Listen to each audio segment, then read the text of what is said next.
Hi there. So I have a friend who's a small business owner, and she regularly has to go sit in front of potential customers and to present both herself, her business, and also the services that she provides.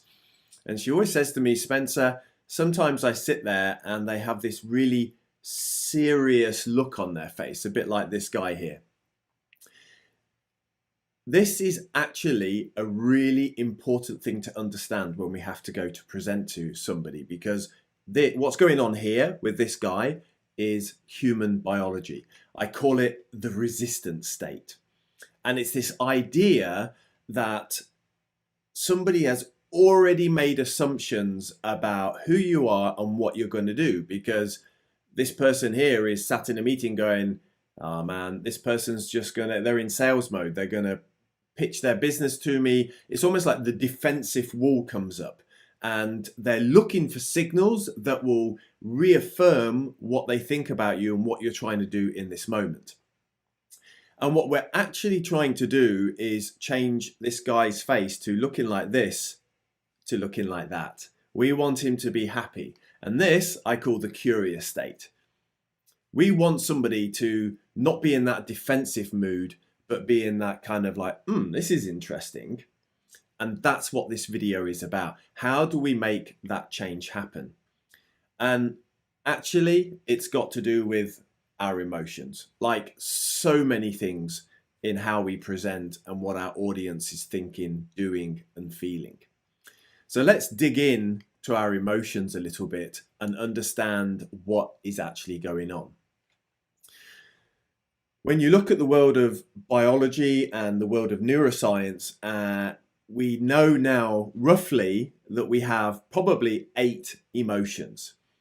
And what's the first thing we need to understand is actually 5 of those emotions are what we call survival emotions: fear, anger, shame, sadness, and disgust. So out of the 8, 5 are negative emotions. And this is why that guy is sat there looking like this, that he's looking defensive, because it's biology trying to keep this human being safe. So it's a bit like the old caveman thing about this is fight, flight, or freeze. What's going on here? I'm defensive. This is our natural state almost. Now, in addition to those 5 survival emotions, we also have over here 2 attachment emotions, which is joy and love and trust. And that's when we have our prospect who's looking super happy and curious and wanting to know more.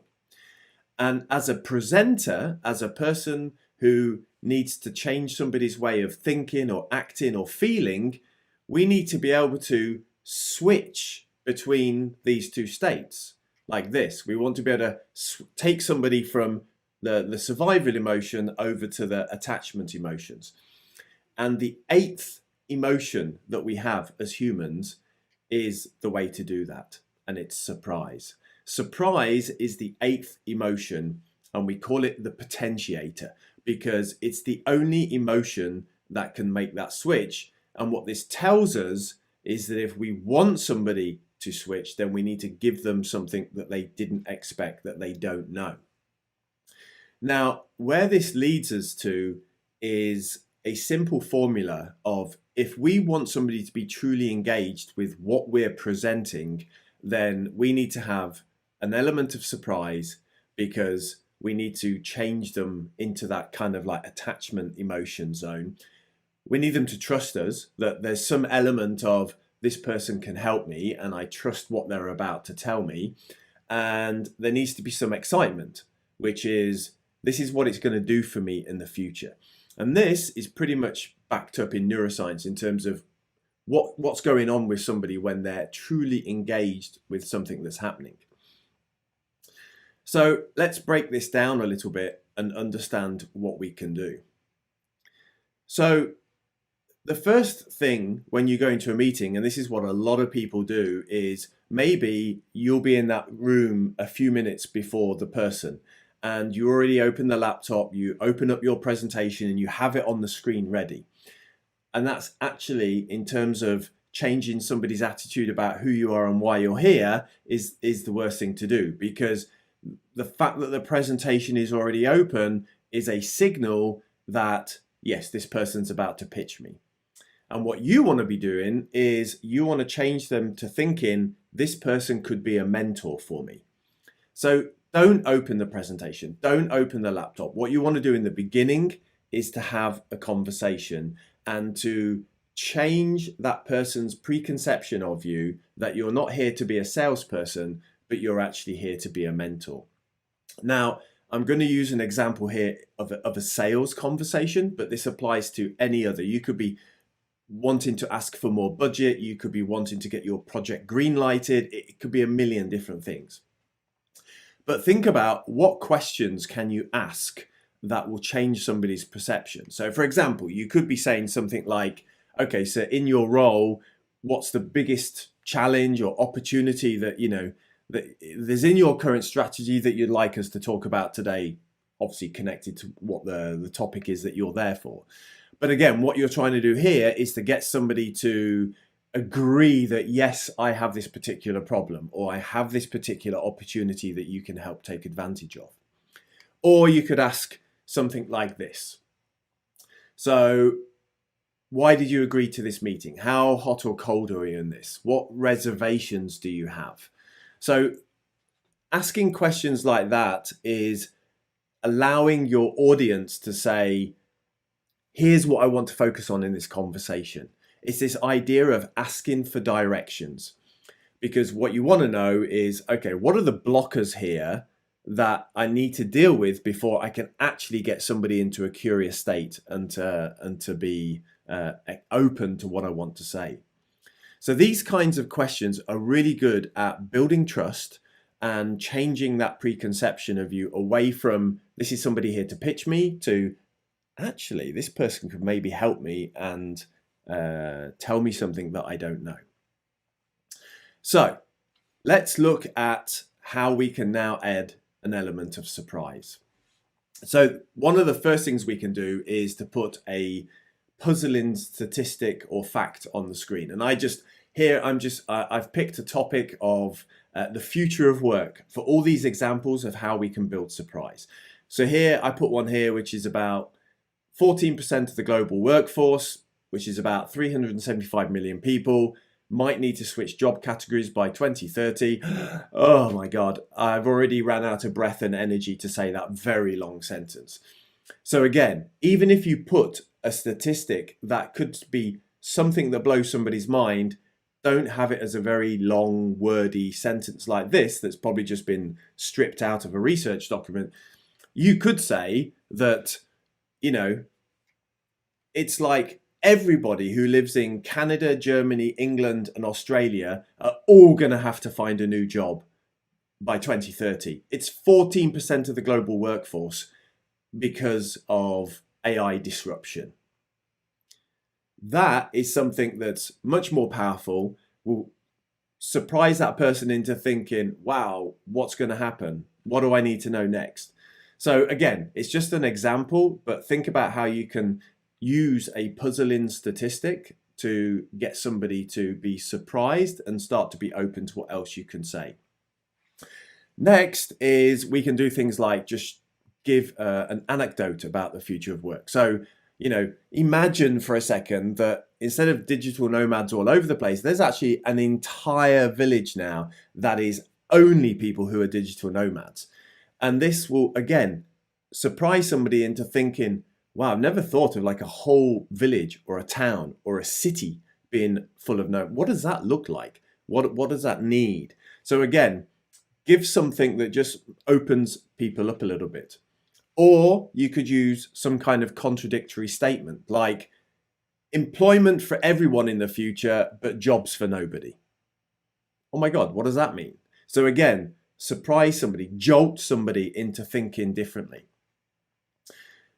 We can also use things like a visual surprise, the shifted office, and have something where it kind of completely changes somebody's impression of what, I don't know, a boardroom looks like or a meeting looks like. Imagine having a desk like this, which Everything is a bit like the Minority Report movie from years ago. So again, think about how you can use these kind of things in the opening to get somebody to think differently. Having an unexpected guest is something that I've used in the past to great effect by opening the meeting by saying, I've actually got somebody who'd like to join us on a Zoom call just to have a quick conversation, and I'll bring in a customer and I'll get that customer just to spend 3 minutes talking about something and then allow a bit of Q&A, but keep it to like 5 to 7 minutes. It can be super powerful to do this because it changes the whole movement of the meeting. And finally, you can also do things like maybe show something, a sneak peek of something that's coming down the line. And again, I like this a little bit less because it's more about the product and it can very easily be going into sales. But if you can do it in a way that speaks to the future of the market or the future of your prospect's business, then this is something that can have a good effect as well. So once you've done that, once you've given that element of surprise, once you've built some trust that actually you're there to be as a mentor as well as a salesperson, but you're primarily being seen differently, then the next thing is not to go through and just do your 20-minute presentation, but to start deploying something called conversational presenting or interactive presenting or two-way presenting. But it's this idea that you need to give control over to your audience of where this presentation is going to go. So you can say, so we've got 5 things here that I can talk about, and you know, what would you like to discuss? Or you could just have these up here and you know exactly where all of these, you know, you can just click on topic E and it will go through to a particular group pieces of content and you can talk about that topic. So you might only present 5% of what you have in your presentation. You might present 80%, who knows? But you're going to wait until it's relevant to the conversation. So it keeps it as a two-way conversation, and then you can just dip in and find out or give the information that's relevant. This whole idea of conversational presenting is a huge topic. It's incredibly powerful, and it's one of the things that you can delve into if you become a member of this platform. I have a whole course around conversational presenting, and it's something that I work a lot on with people. Before I wrap up, I just wanted to touch on one more thing. When you're thinking about, okay, how do I want to be engaging in this meeting? I have to have surprise, I need to have trust, I need to have excitement. But on top of that, or layered into that, is I have maybe 2 or 3 things that I want my audience to remember. And what you see on the screen here is something called the presentation canvas. Again, it's another thing that you'll have access to inside the platform. And it's something that I work with people on to take them through how to actually plan a presentation in terms of the structure, the content, how to map it to how people make decisions. And I want to just pull out one thing here, which is 3 key messages, because during that meeting, when it's done and finished and you walk out, the person you were just in that meeting with will maybe remember a small handful of things. And most people leave that to chance. So what we need to do in the beginning is decide, okay, what are my 3 key messages? When I walk out of that room, what do I want them to remember? Plan that in advance, and there are many things that we can do to make very sticky moments for their memory in terms of those 3 key messages. So always have that in mind, is don't leave it to chance, plan in advance. Okay, I hope you found that useful, and I can't wait to see you inside the platform. Bye for now.